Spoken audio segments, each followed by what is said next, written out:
Setelah 78 tahun Indonesia merdeka, Belanda baru mengakui 17 Agustus 1945 sebagai hari kemerdekaan Indonesia baru-baru ini. Bagi negara yang pernah menjajah itu, sulit memang untuk mengakui kemerdekaan negara bekas jajahannya. Namun sebetulnya, apa alasan Belanda tidak ingin mengakui kemerdekaan Indonesia ini? Temukan jawabannya dalam video Krons berikut.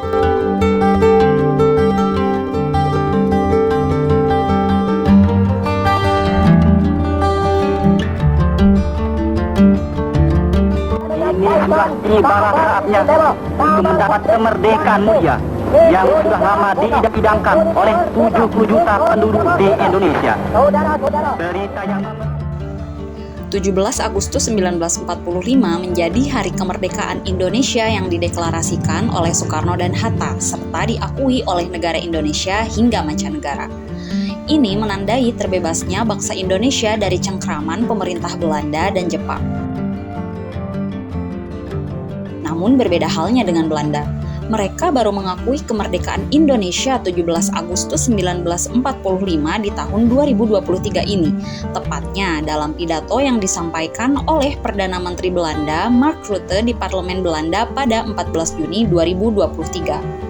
Bila melihat ke belakang, Belanda menganggap bahwa kemerdekaan Indonesia baru terjadi pada 27 Desember 1949 yang diikuti dengan penyerahan kedaulatan berdasarkan hasil konferensi meja bundar di Istana Dam, Amsterdam, Belanda. Jika kita uraikan, ada 3 alasan mengapa Belanda tidak mengakui kemerdekaan Indonesia tahun 1945.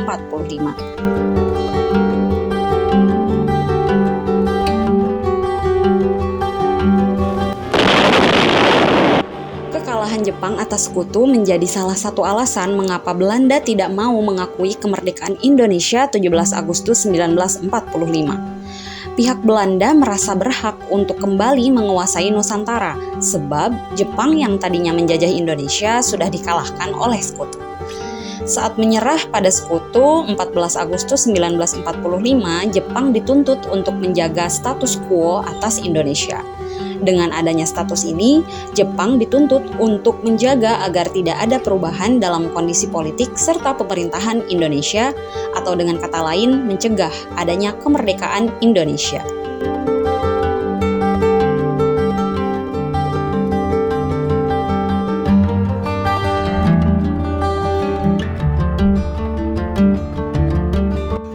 Selama melakukan penjajahan di Indonesia, Belanda sudah banyak berinvestasi dan menanam aset. Misalnya, mendirikan pabrik-pabrik, perkebunan, hingga pertambangan.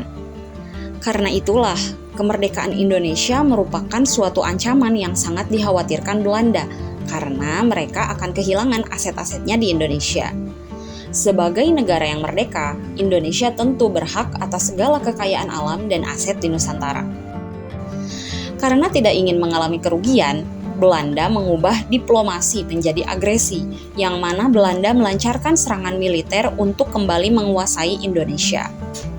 21 Juli hingga 5 Agustus 1947, agresi militer Belanda 1 pun berlangsung. Disusul agresi militer 2 yang dilancarkan Belanda pada 19 hingga 20 Desember 1948. Pertempuran kala itu tidak hanya melibatkan bedil maupun bambu runcing, namun melibatkan pula perang urat saraf di atas meja perundingan. Berbagai upaya dilakukan untuk mendapatkan kedaulatan dari Belanda, mulai dari Perjanjian Linggarjati, Renville, hingga Rum van Rooyen.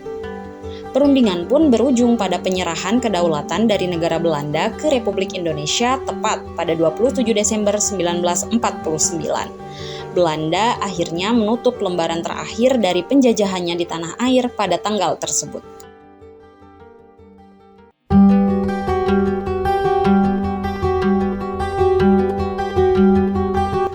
Alasan lainnya mengapa Belanda tidak mau mengakui kemerdekaan Indonesia pada 17 Agustus 1945 karena mereka bisa dituntut atas pelanggaran hak asasi manusia.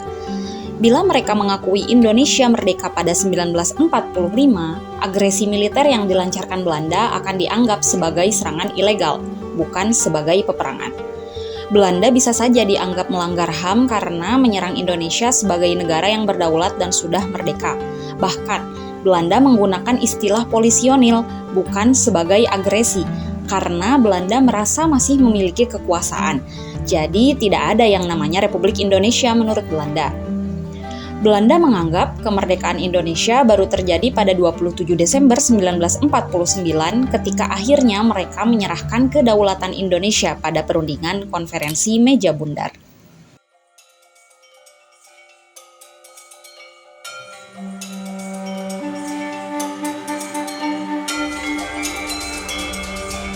...27 Desember 1949, Kerajaan Belanda menyerahkan kedaulatan Indonesia kepada Republik Indonesia Serikat. Tanggal tersebut diakui Belanda secara de jure sebagai kemerdekaan Indonesia, dan proklamasi 17 Agustus 1945 hanya mereka akui secara de facto. Ada perjalanan panjang yang telah dilalui dalam mencapai pengakuan resmi bahwa 17 Agustus 1945 adalah hari kemerdekaan Indonesia. Sejak Job Hutting menceritakan kekerasan ekstrim yang dilakukan militer Belanda di Indonesia, muncul desakan agar Belanda menyelidiki aksi militer mereka di masa lalu. Setelah itu, pemerintahan Belanda pun menerbitkan riset dengan judul The Excessnota yang menyimpulkan terjadinya peristiwa-peristiwa kekerasan, tetapi militer Belanda tidak menyalahi aturan. Jelas, hasil riset itu diragukan para akademisi Belanda setelah muncul berbagai buku, kisah, serta debat publik seputar kekejaman perang Belanda.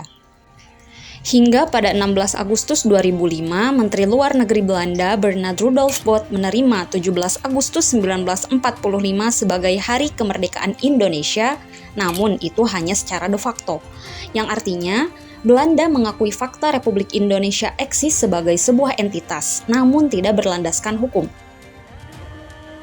Barulah setelah terbit buku yang mengungkap pembantaian di Indonesia dilakukan secara terstruktur, pemerintah Belanda pun membiayai 3 lembaga untuk melakukan riset kembali terkait dekolonisasi.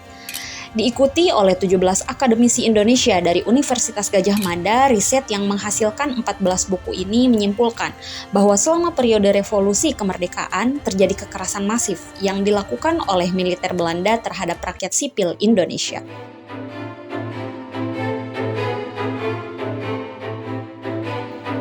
Setelah kesimpulan itu dipublikasikan, Perdana Menteri Belanda Mark Rutte pun meminta maaf atas kekerasan yang dilakukan oleh pihak Belanda. Akhirnya, pada 14 Juni 2023, secara resmi Belanda mengakui kemerdekaan Indonesia pada 17 Agustus 1945.